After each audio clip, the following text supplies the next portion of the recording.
Hi friends! I asked you what kind of video I should make and you said the Draw My Life video, and sure. So I'm Beth Crowley. I was Beth Johnson when this started because it was before I got married. And I was born on August 9th, 1988 to my dad and my mom. And I was the first kid, so it was just me. And for a while it was just the three of us and our two cats named Pip and Gidget. So the five of us kind of did our thing for a while, and then fast forward a few years, and in 1992, my sister was born. And I guess I was pretty happy about being a big sister. I was still pretty young, so I was just like, cool, someone new to play with. That sounds great. So I was pretty happy about it. And my sister Kate and I actually got along really well when we were kids. We would play together all the time, and obviously we bickered sometimes because we were siblings, but we got along. In third grade, I had to write an essay about my basic needs because it's what we were learning in school. And I said that I had an extra basic need than most people, which was a puppy. I wanted one so bad, and my parents caved and got me a golden retriever, and I named her Goldie because I was just super creative like that. And that's about the time I started learning how to play the piano. So I got involved in piano lessons and was obviously singing all the time. One of my favorite things when I was in elementary school was I was in the talent show every year and sang a variety of super embarrassing things, the best of which was I Will Survive because it had lots of dramatic movement and it was, oh god, there's video. Ugh. But the summer before my 8th grade year, we moved, and I didn't really think too much of it. I was, pretty game for whatever. But it ended up being really rough because that's a really hard age anyway, and all of these kids had grown up together, so they just decided they didn't like the new girl.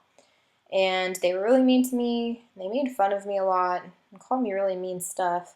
So I was really lonely and sad my 8th grade year, but I think most people probably have a crappy 8th grade year.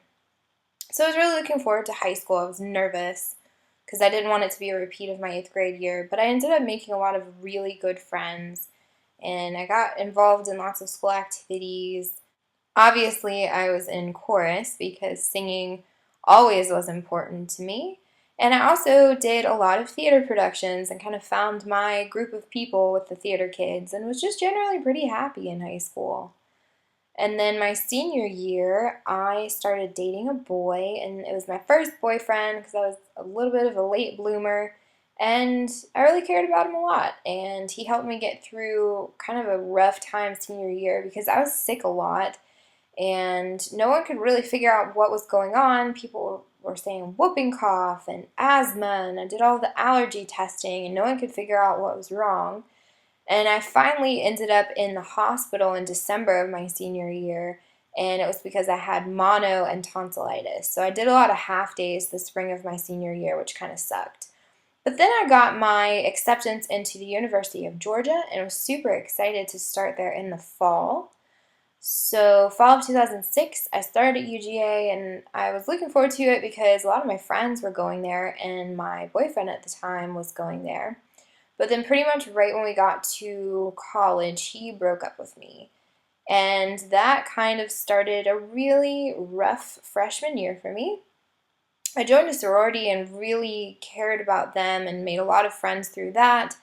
But I just really was still sad all the time. So I decided to go to the mental health center at the university and see what I could do to get some help. And I started counseling and got a prescription for antidepressants, and it just made all the difference in the world going forward. My sophomore year, I went to a party with a friend of mine and ended up meeting a boy there named Mark. And to this day, I give him a hard time because he did not ask for my phone number that first night. So my friend went back in and demanded that he call me, and of course he did. And we were together ever since. But I was still thinking a lot about music because I wasn't really writing like I had when I was in high school. Mark proposed my junior year of college, which looking back was pretty crazy to get engaged that young, but luckily I was pretty sure of what I wanted. So on July 31st, 2010, we got married. We lived in Athens, where the University of Georgia was, for another year. And then we moved to St. Simon's Island, which was a beach town. And the problem with that was that it was really small, so I was bored and I was unemployed. But our first anniversary, Mark got me a keyboard. And that's what really kind of launched me into getting back into music. So, one of the first things I did since I was so unhappy was I put together a montage that I called The Greatest Song Ever Written. And I didn't really know the best way to share it with people, so I just decided, I'll upload it to YouTube. Didn't really think much of it. So it was the first video that I ever put on YouTube, and I never expected for it to get a lot of views. My hair's in a bun and I'm wearing no makeup. But it ended up getting picked up by BuzzFeed, and Tyler Oakley actually blogged it on Tumblr, and eventually ended up getting over 1 million views. And all of a sudden I had an audience, and I was like, well, what should I do with this? So I thought, well, I might just start putting out some stuff that I've written, and started writing again, and had the idea to put together a song based on one of my favorite books, City of Bones. So I called it Warrior, and I put the video up, and TMI Source was nice enough to blog it, and then Cassie Clare blogged it, and I was just like, oh my god, excited.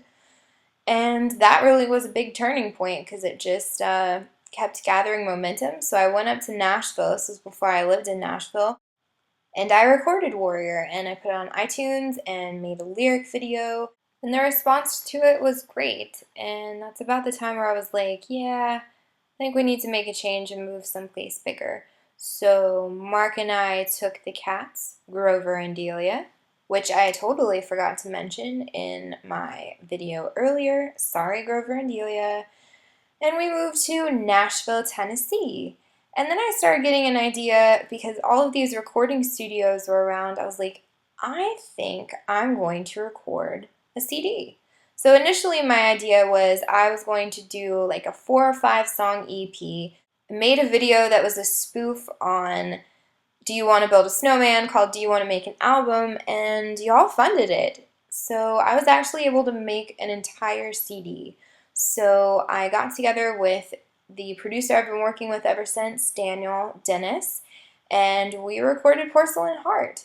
It was definitely one of my most exciting and proudest moments to have a CD all of my own. And I was like, you know what? That was a lot of fun. And you guys were like, yeah, we liked that. And I was like, hey, you want to do some more of that? And so then I made the Come Alive EP. And I realize now that I forgot to say anything about getting our puppy Manny a few weeks ago. I just kind of massively failed my pets in this video. My bad. But that brings us to present day with a bunch of question marks. Is Warrior going to be in Shadowhunters? Am I going to record more stuff? Am I going to write more stuff? And the answer is yes. And that's because you guys make it possible for me. So I just want to say thank you, and I love you, and I hope you have enjoyed my story.